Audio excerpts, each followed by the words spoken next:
7. ders İslami ahlaklar.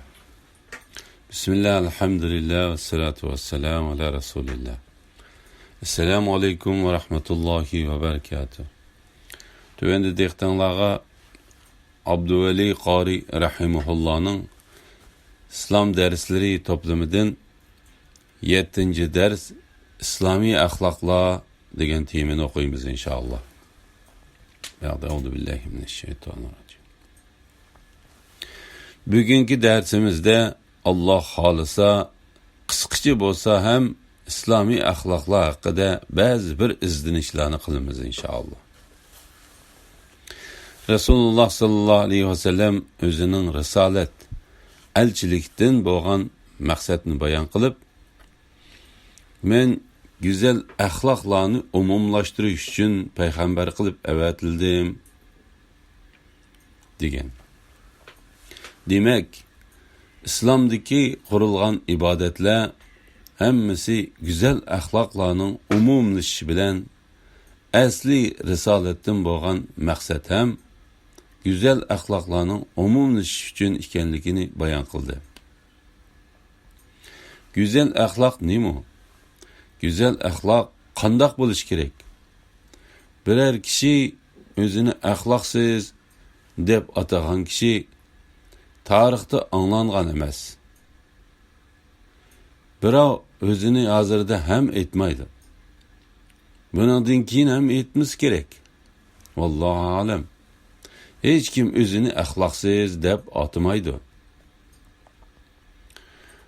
Men yaman xuluqluq degen kişi tarixte hem ötken emas.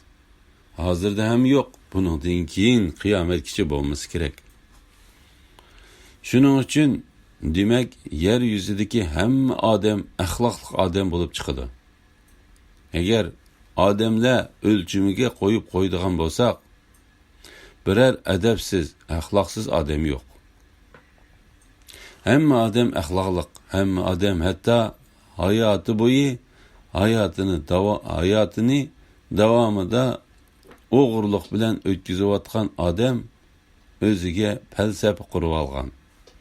Hem adam şiirin uykuda aram ilivatkan vaxtıda men acır kılıp korkunuş bilen tepivatkan erkitim nemi üçün ahlaksızlık buludu deydi. Nemi üçün menin tapkan pulum aram boludu iken deydi.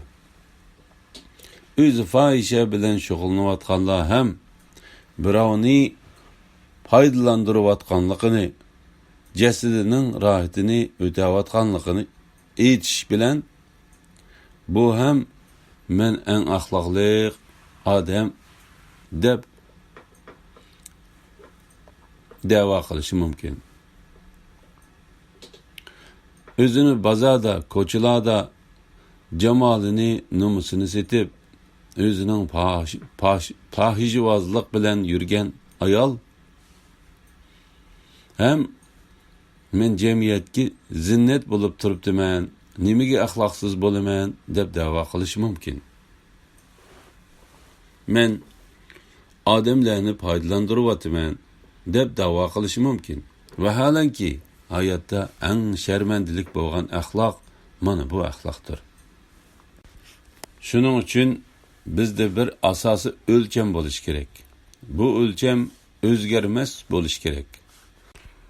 Bu ölçem devirler ötüşü bilen özgermez bulup keliş gerek.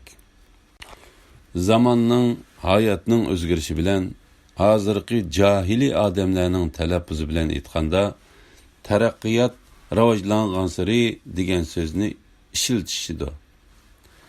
Bundak nesile bilen özgermez boğan bir ölçem buluş gerek. Eğer bu ölçem bolmasa bir devirde ahlaklık boğan adamlar devirler ötüş bilen ahlaksız adamlarga aylanishi mümkün. Tarixda özlerice adamlarning menfaati üçün işligen adamlar keyinki devirde bular bir kereksiz ziyan sağıcı adamlar dep ölçep koyilishi mümkün. Nim üçün? Ölçem özgürüş neticesinde. Demek bu yolga ne mal ne harakat va ne kuch qilishga hojat yo'q bo'lib qoladi. Shuning uchun bu o'zgarmas o'lcham savol qilamiz. Nima? Qani kishilarga bir savol qilaylikki, bu o'zgarmas o'lcham kimda bor? Tarix bizga guvohki, hozirgi hayot ham guvohki, elib mengayotgan yo'llarning hammasi o'zgaryotdi. Odamlarning bir davrda bo'lgan pokizligi keyingi davrdagi odamlarning o'lchimida qoloqliq bo'lib o'lchandi. Demak, o'zgarmas o'lcham hech qaysi odamlarning oldida yo'q. Lekin ahli islom musulmonlarning oldida bu o'zgarmas o'lcham bor. Bu o'lcham islom o'lchamidir. Bu o'lcham Alloh tarafdan kelgan o'lchamdir. Bu o'lcham insoniyatning birinchi otisi vujudga kelgan vaqtda berilgan o'lchamdir va bu o'lcham qiyomatgacha o'zgarmas bo'lib qoluvchi o'lchamdir. Bu o'lcham mukammallashib bo'lgan o'lchamdir. Ya'ni insoniyat go'yoki ilgirki payg'ambarlar tarixida go'daklik bosqichini besib o'tgan.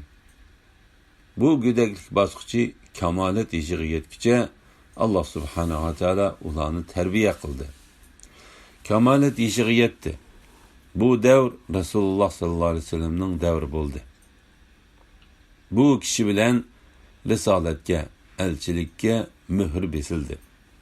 Risolat to'xtadi. Rasululloh sallallohu alayhi vasallam o'zlaridan ilgari kelgan payg'ambarlarning axloqni rivojlantirib ketayotgan birodarlarining axloqni mukammallashtiruvchi zot bo'lib qoldi. Mana bu so'zlarning ma'nosi ham men axloqlarni barliq keltirish uchun demidi. Men güzel axloqlarni mukammallashtirish uchun payg'ambar qilib avatildim, dedi. Dunyodagi qaysi bir insoniyatga bo'lgan axloq bu risolat mevasidan yeyish natijasida shu axloq vujudga kelgan. Mayli buni tan olsin, mayli tan olmasin, insofliq toifalar tan ilishmoqda. Shu yerda biz boshqa jamoalarni qo'yimizda ular bilan izlanmaymiz. Musulmonlar uchun bo'lgan umumiy islom asosi axloqlar haqida biz izlanamiz. Bu izlanish jami degan so'zimdan bilinsinki, hamma tarafdan o'z ichiga olg'uchi axloqlar. Bu musulmon kishi bilishi zarur bo'lgan ve hozirgi jamiyatimizdagi musulmonlikni da'vo qilgan kishilar kim tuqilib qolgan tarmoq shu bo'lsa kerak. Vallohu alam. Hammamiz yodqi biladigan sura Estaizu billah. Vel asr innal insana lafi khusr illa allazina amanu ve amilus salihati ve tevasav bil haqqi ve tevasav bis sabr. Mana bu sura musulmon kishining 4 axloqini o'z ichiga oldi.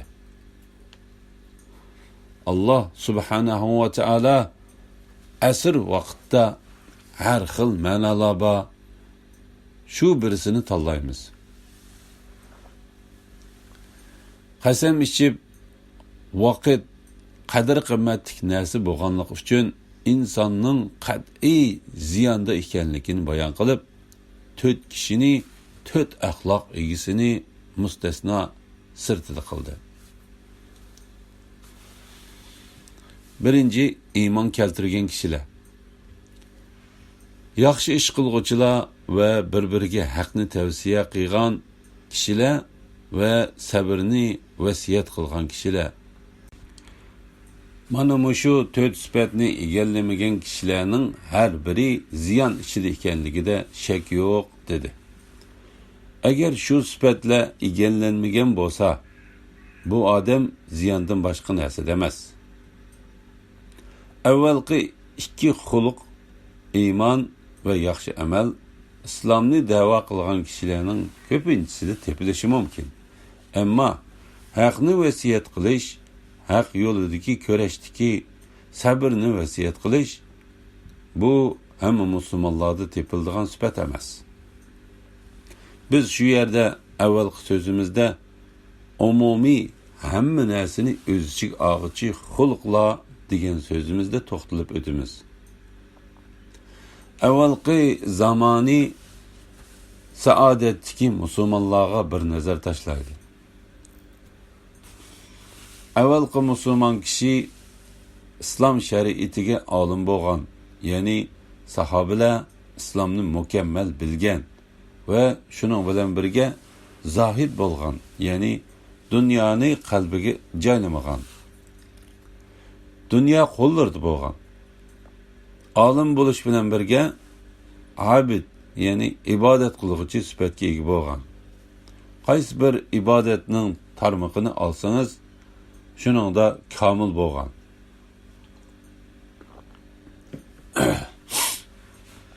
Va shuning bilan birga olim bo'lib, dunyoni qalbiga o'rinlashtirmay, qo'liga o'rinlashtirib, shuning bilan birga ibodatda tahajjud o'quvchi, ibodatlarni mukammal bajarguchi bo'lish bilan birga jang maydonida jangchi bo'lgan. Shuning bilan birga da'vat maydonida kuchlik dahi bo'lgan.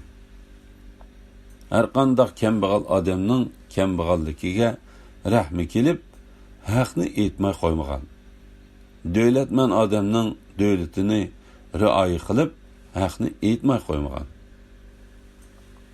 Zolimning zulmini rioya qilib, haqni aytmay qo'ymagan.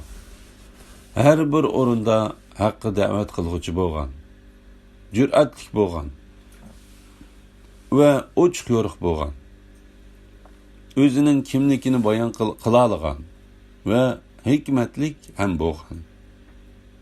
Va yana shundoq tilliq, notiq bo'lgan. Ya'ni haqning oldida kim notiq bo'lsa, nutqni to'xtatib qo'ydi.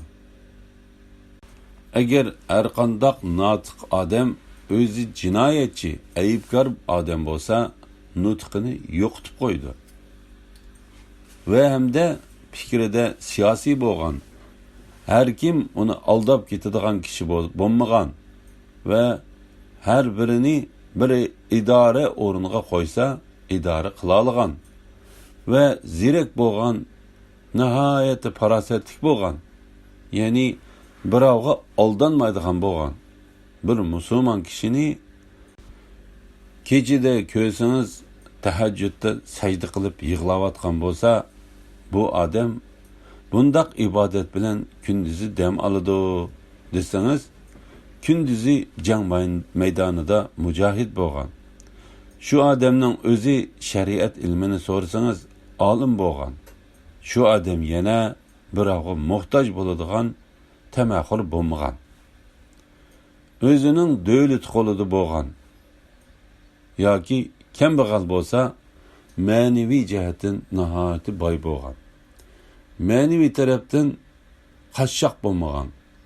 Agar buni har bir sohada tekshirib ko'rsangiz, islomiy axloq egasi bo'lgan. Mana bu zamoniy saodatdagi musulmon kishining keyingi davrda paydo bo'lgan musulmon kishidan farqi shudir, birodarlar.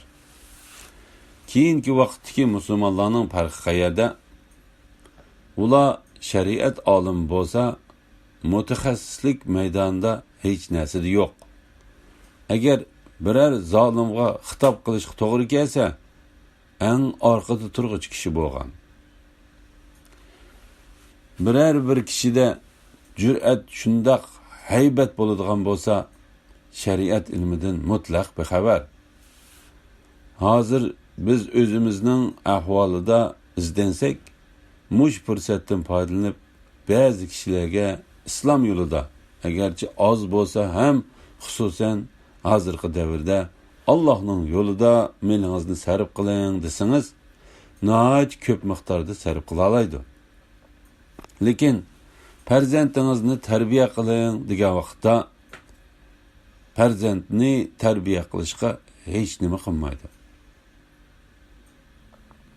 Ba'zi kishi kechasi turib tahajjud o'qiydi, namozni yig'lab o'qiydi, ammo halol kasb qilish maydonida hech nima qilmaydi.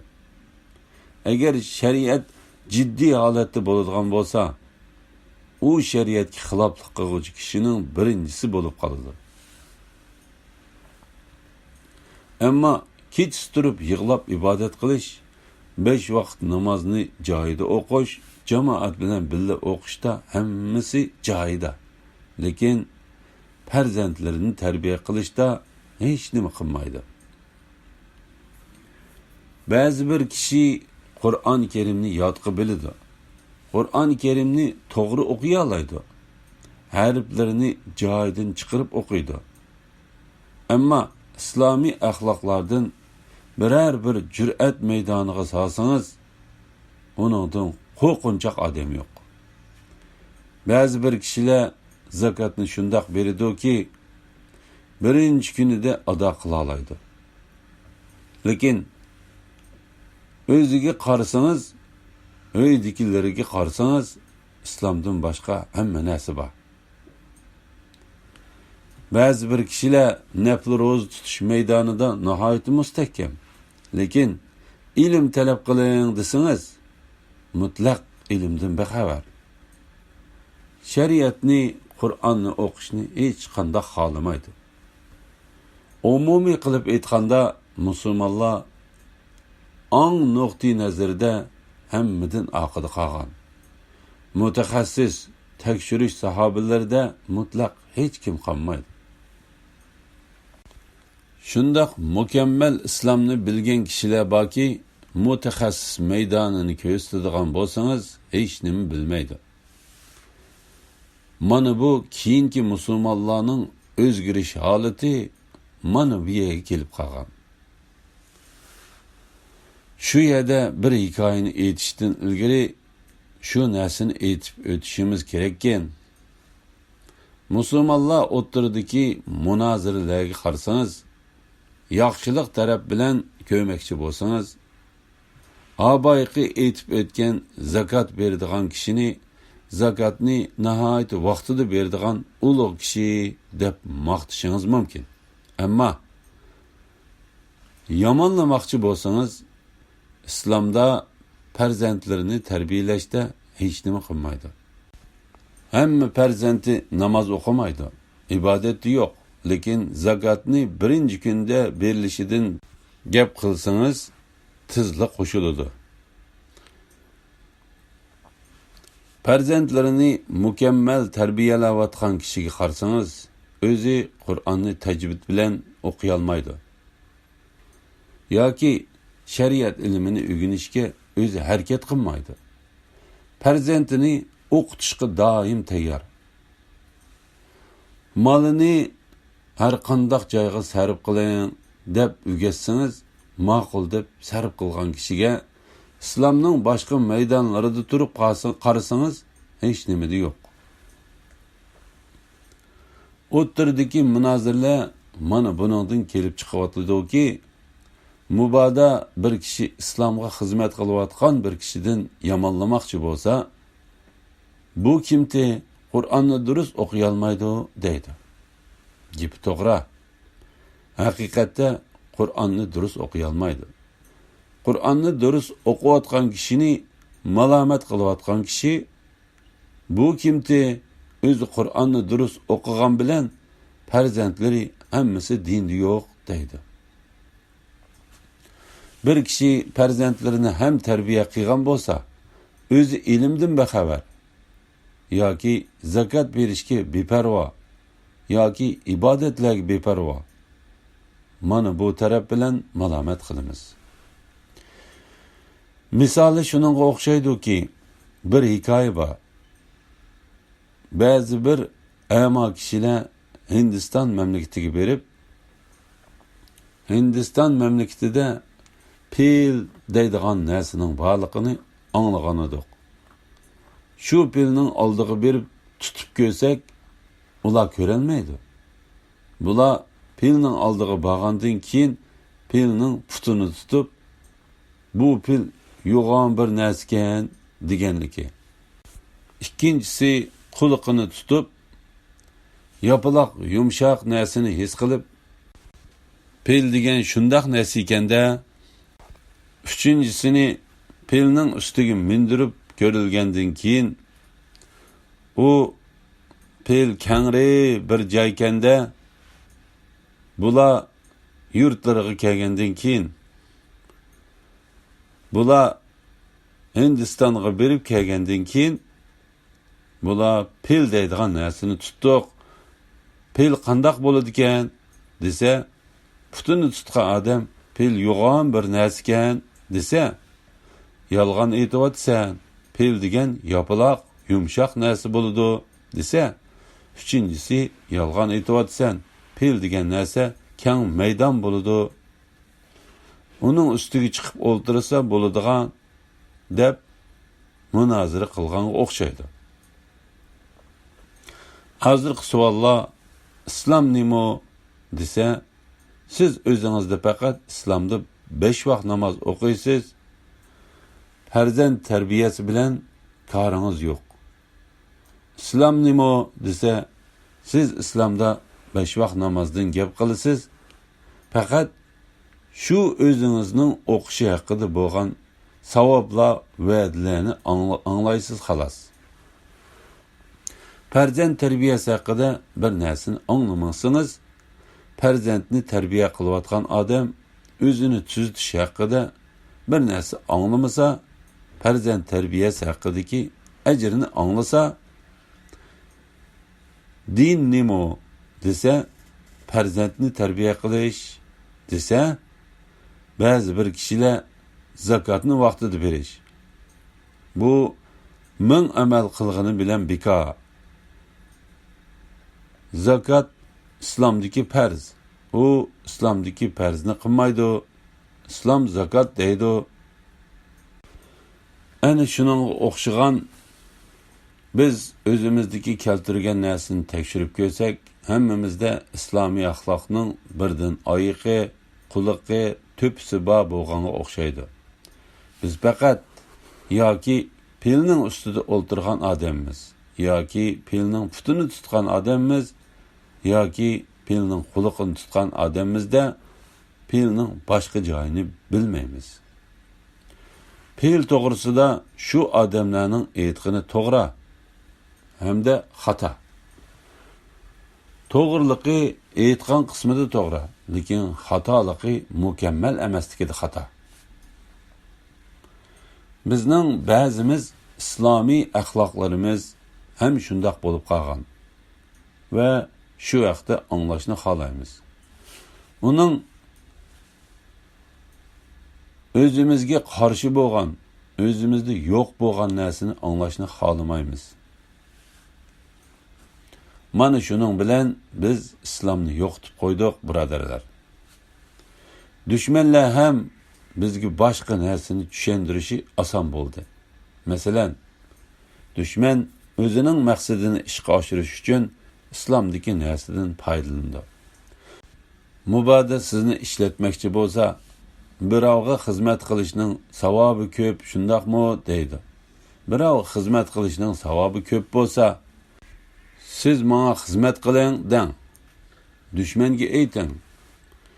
Siz bilan bir dushman urushayotgan bo'lsa, yengilib qolgan vaqtida islomda kechirishning savobi ko'p-ku desa, buni sizga qo'ydim.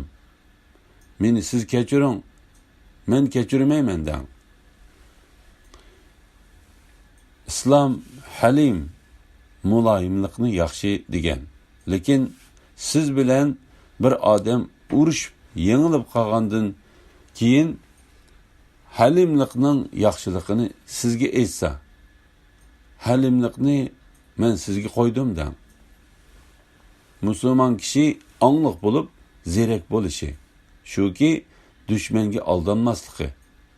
Dushman islomdagi bor narsalarning hammasini o'zining foydasiga ishlatmoqchi bo'ladi.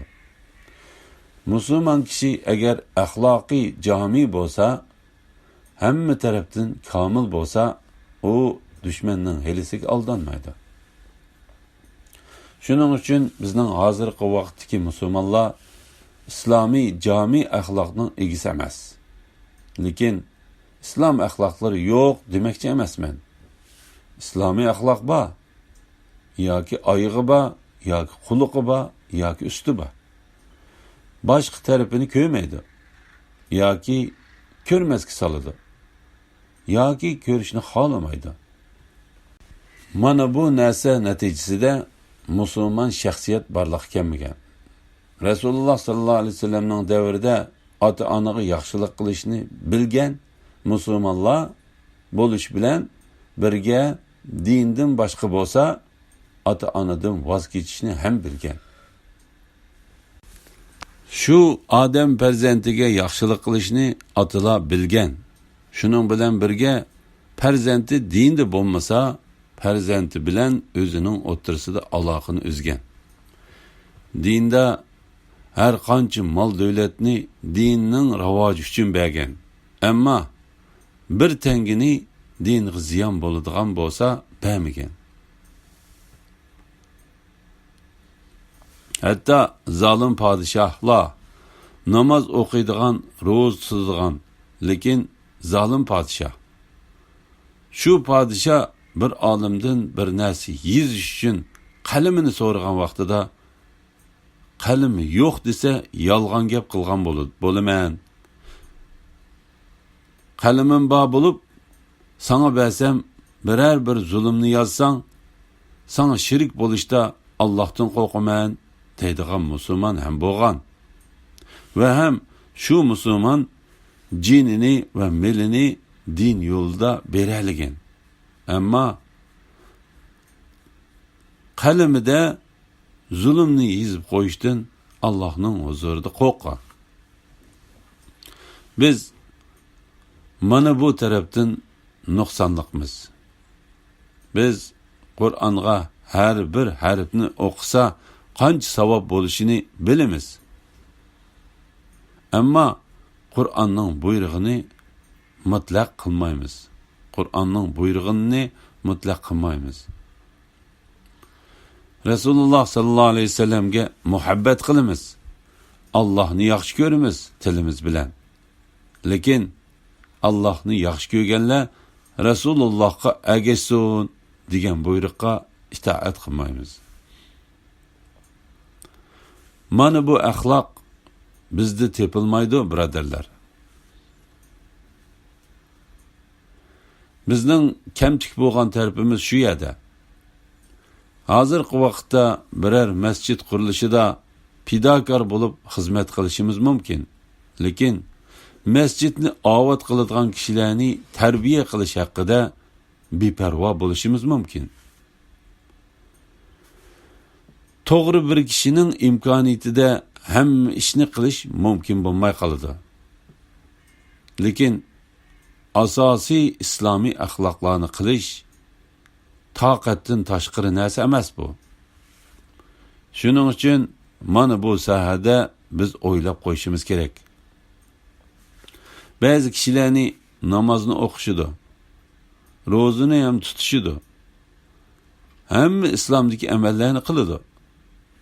Allah uchun Allohning do'stini yaxshi ko'rish, Allah uchun Allohning dushmanini yomon ko'rish sifati yo'q.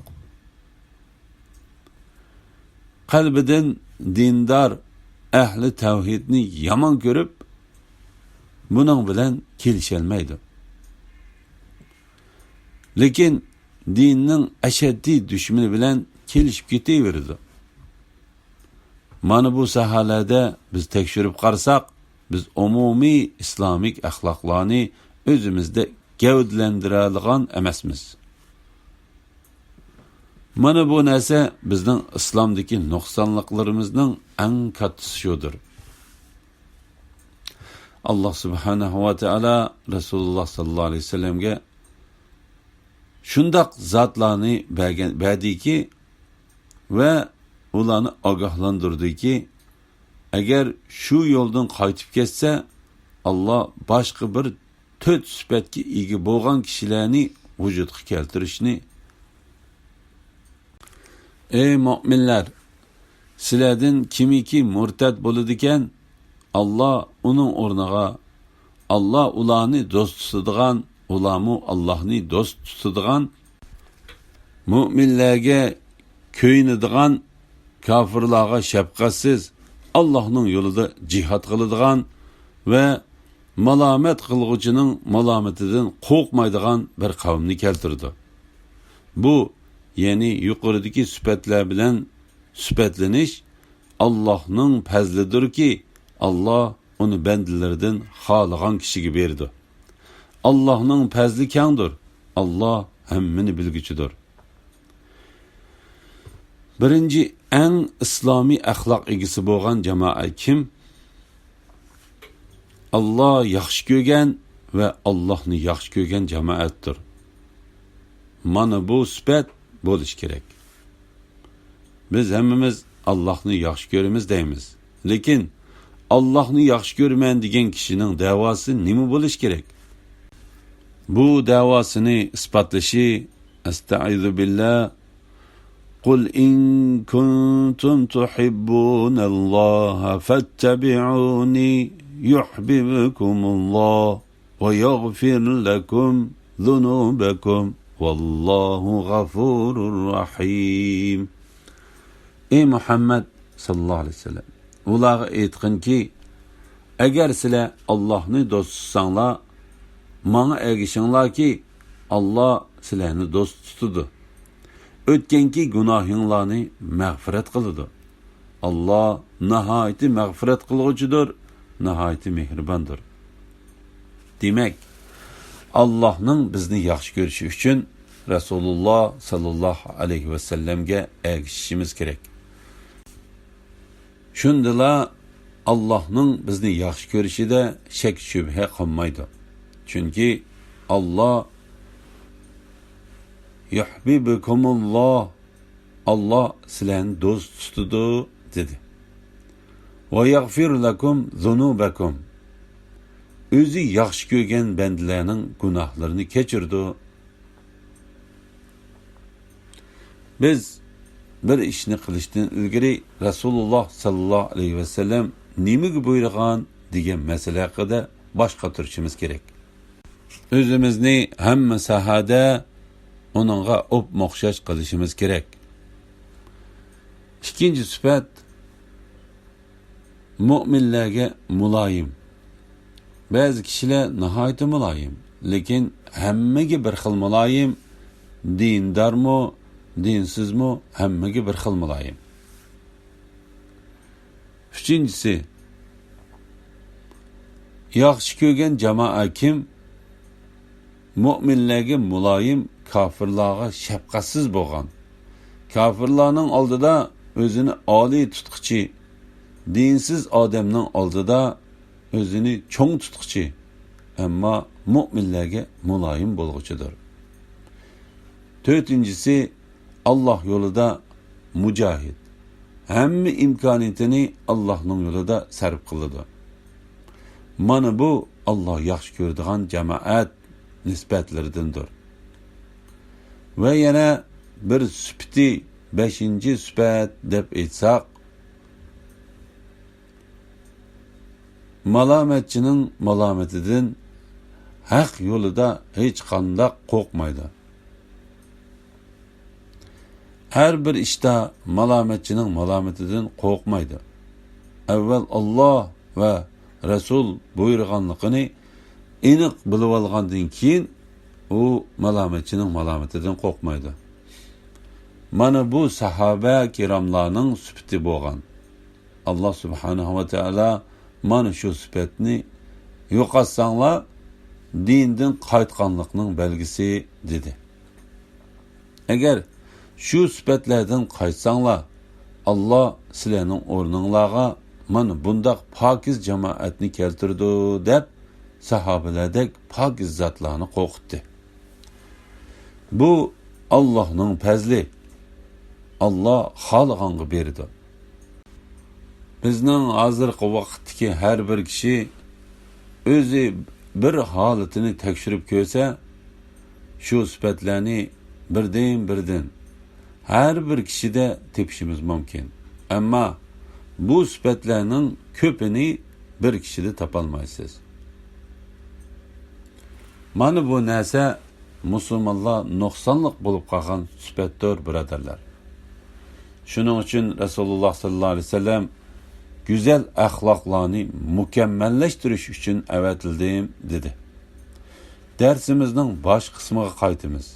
Rasululloh sallallohu alayhi vasallam güzel ahlaklarni mukammallashtirish uchun avatilgan bo'lsa, güzel ahlak nima edi? Rasululloh sallallohu alayhi vasallamda ko'p shakllangan edi va u kishiga ergashgan kishilarda shakllangan edi. Peygamberimiz sallallohu alayhi vasallamning mana ilmdagi sifatlari avval va oxirning ilmi menga berildi dedi. Qur'on va Qur'oncha ilm menga berildi dedi. Rasululloh sallallohu alayhi vasallam olim bo'lish bilan birga abid edi. Ya'ni ibodatda bu kishining o'qishi yo'q edi. Bu kishining kecha bedorligi mana hammamizga ma'lumki, kechining 1/3 hayotining oxirigacha uxlamasdan tahajjudda bo'lgan. Tahajjud Peygamberimiz sallallohu alayhi vasallamga nisbatan ko'pchilik mufassirlarning fikrida farz bo'lgan. Boshqalarga mustahab bo'lsa, ammo Rasululloh sallallohu alayhi vasallamga farz bo'lgan. Ey Muhammad sallallohu alayhi vasallam, kun qayrilgan vaqtdan tortib qorong'u tushgan vaqtga qadar namoz o'qigan. Fajr namozini o'qigan. Kunduzning va kechining farishtalari cho'qim fajr namozida hozir bo'ladi.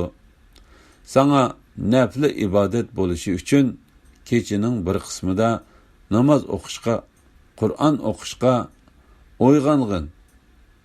Ey Muhammad sallallohu alayhi vasallam, Rabbingning seni madhiylanadigan o'rniga, ya'ni buyuk shafaat maqomiga turg'izishi muhaqqaqdir.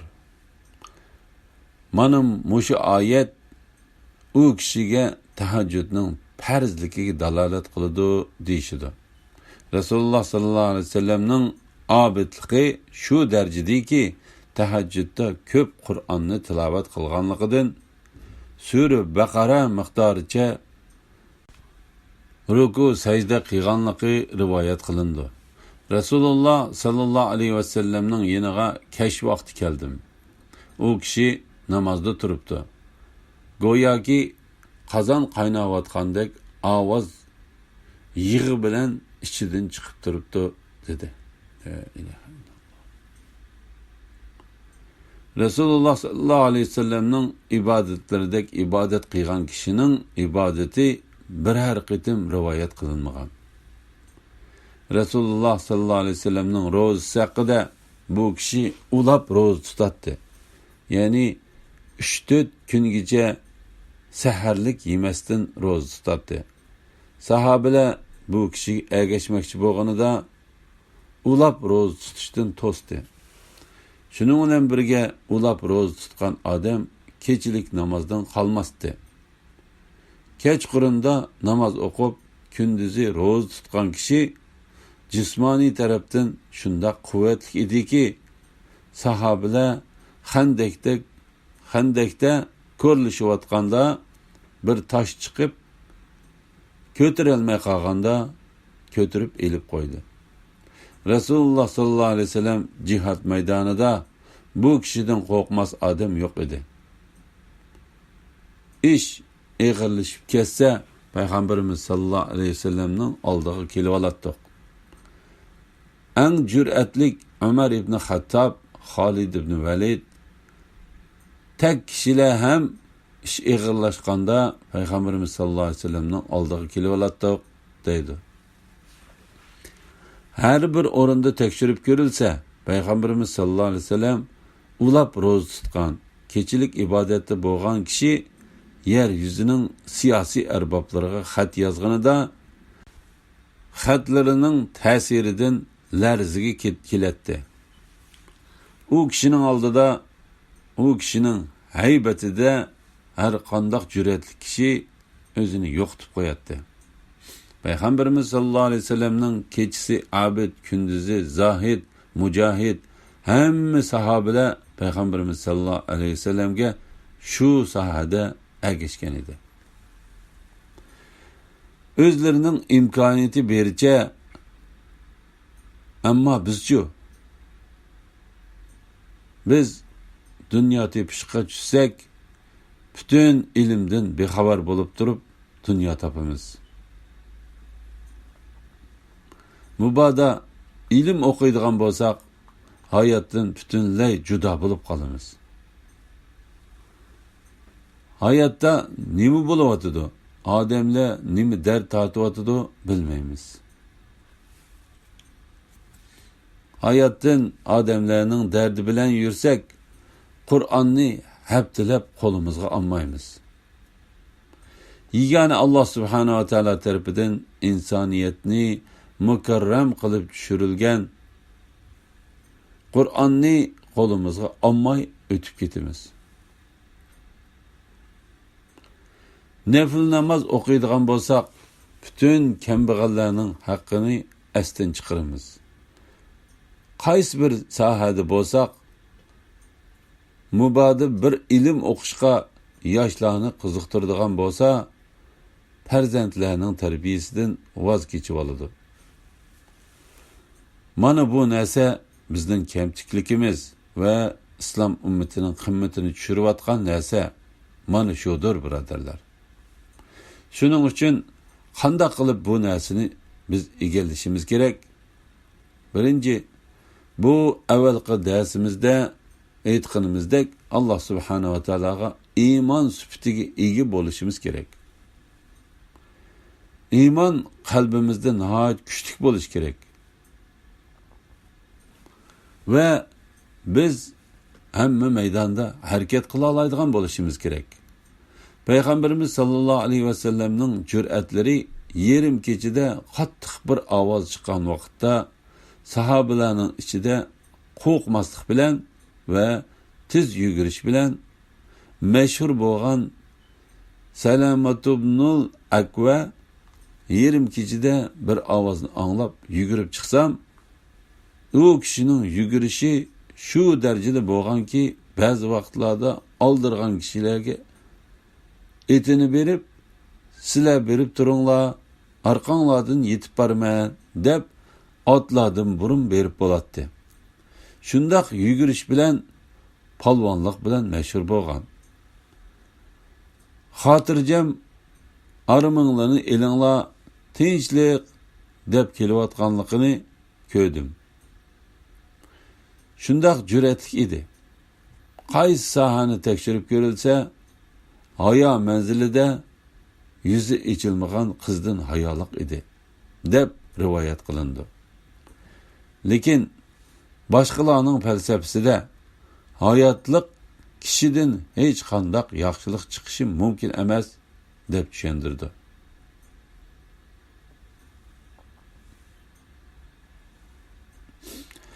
Gözge tikilip qaraydigan ayollardan, hayasız ayollardanla medeniyet çıkışı mümkün deb düşündürüldü.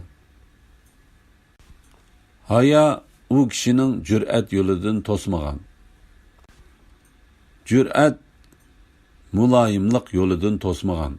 Mulayimlik düşmanlardan qisas ilishdan tosmagan. Qisas ilish adalet yolunu tosmagan. Bundaq katta hareket bu kişinin kambag'allarga mehribon bo'lishdan tosmagan. Shunchalik kunduzdagi harakat kechida bidor bo'lishdan tosmagan. Kechidagi bidor bo'lish kunduzdagi harakatdan tosmagan. Bizchu navoda kechqurunda bidor bo'lib qolsak, kunduzi uyquga g'arq bo'lib ketamiz. Mana bu sahada biz birodarlar muvaffaqiyatsiz bo'lib qolgan narsa shudur. Düşman shuning uchun odamlarning maqsadlari orqali yo'lga kirishida dinni islomdan boshqa tarafga burab tashlaydi. Xuddi hozirgi davrda kishilarning hammasini iqtisod tarafga bog'lab turib, boshqa tarafdan tortib olayotganiga o'xshaydi. İqtisod tarafda mahir bo'lishinglarni men xohlayman. Lekin bu narsa dindagi harakat yo'lini to'smaslik sharti bilan bo'lish kerak. Bizning o'tgan ajdodlarning hayotiga nazar tashlasak, shuncha ming kitob yozgan zotlar xalqlarning g'imidan bexabar qolmagan. Ularning maktablaridagi kitob tuzib yozishi xalq bilan birga bo'lishdan to'salmagan. Va shuning bilan birga ularning kitob yozishi jur'atni ham to'salmagan va kambag'allarning g'imidan xabar olishdan to'salmagan. Abu Hanifa rahimahullohning hayotiga nazar tashlaydigan bo'lsak, bu kishining ko'p dasmoyisi bor ekan. Shuning bilan tijorat qilar ekan. Bir yilda 2 qitim va shuningdan topgan foydani birinchi bo'lidigini Sufyan Tavri, Sufyan ibn Uyayna, 2 muhaddis katta olimlarga bir yillik foydani bo'lib qolganini taliblarga ajirtib, bir qismini o'zining qarindoshlariga berib, yana dasmoyda tijorat qilgan. Abu Hanifani bir odam savdogar deb tonimaydi. U kishini katta olim deb taniydi. Lekin u kishi savdo maydonida mana bundaq yuqori qismni egallab turib, ko'p yaxshilik qila olgan. Savdoga kirib ketish bilan birga taqvodan mahrum bo'lib qolmagan. Abu Hanifaning o'zining bir xizmatchisi bor ekan. Kiyim savdosi qilganida 2 xil tonning savdosida shubhi paydo bo'lib qolganligi uchun shu savdoda shubhi bo'lib qoldi deb aslida masala shuki, bir odam savdo qilsa, savdoda shubha qilsa, shu savdodan bo'lgan foydani boshqalarga aytmasdan berib o'tish kerak. Harom mol bo'lib qolsa, lekin dasmoyiga qusur yetmaydi. Bu kishi dasmoyisini qo'shib berayotgan ekan. Shunda shu tonni sotgan odam elib aytgan ekanki, shu tonni men bundan ortiq sotolmasdim. Biz tarafda bundan ozg'i sotgan bo'lardim. Men roziman deganida, sen men uchun rozi bo'lsang, men shu mu'min birodarim uchun rozi emasman degan ekan. Shuncha savdoning katta maydonini egallagan zotni bu savdo taqvolikdan to'salmagan.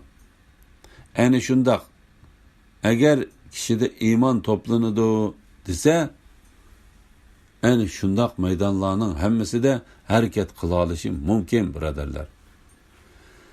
Bir narsa bir tarafga ketib qolmaydi. Savdodagi yuqorilik taqvodan to'salmaydi. Taqvodagi yuqorilik odamlardan tamoq qiladigan holatga ilib kelmaydi. Biz agar tarki dunyo qilib, taqvo qilib o'zimizni tuzitadigan bo'lsak, kishilarga qorong'u holatda qolamiz, birodarlar.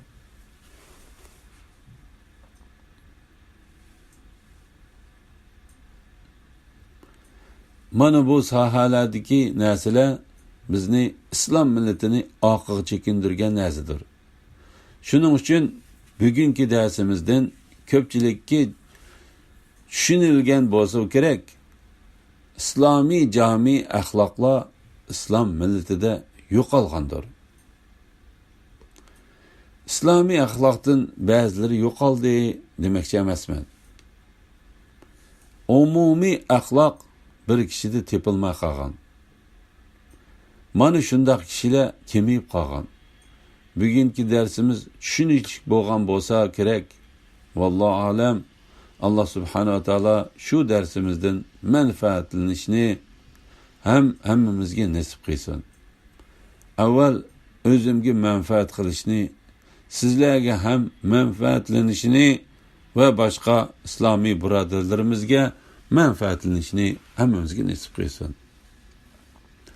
Shu fursatdan foydalanib mag'rib bilan azon va takbir orasida 2 rakat namoz o'qiymiz. Buningga asos shuki, mag'rib namoziga azon aytilgandan keyin ba'zi sahobalar kelishsa, go'yoki mag'rib namozi o'qilib bo'libdi, keyingi 2 rakat namoz o'qilib o'tibdi deb xiyol qiladiq. Deydi-ki, ko'p kishi o'qiganligidan, lekin buni nihoyat yengil o'qilish kerak. Azan tugishi bilanla boshlanish kerak. Agar sal qarab kechikkan bo'lsa, kechiktirib o'qishi yaxshi bo'lmaydi. Hammamizga shu darsni davom etishga Alloh subhanahu va taolo nasib qilsin va shu darsga amal qilishni hammamizga nasib qilsin. Va diniy islomga xizmat qiladigan kishilardan qilsin. Amin. Alhamdulillah. Yuqorida Abduveli Qori rahimahullohning islom darslari to'plamidan 7-dars islom axloqlari temasini angladinglar. Oxirini keyingi qitimliq o'qishimiz davomlashtiramiz inshaalloh.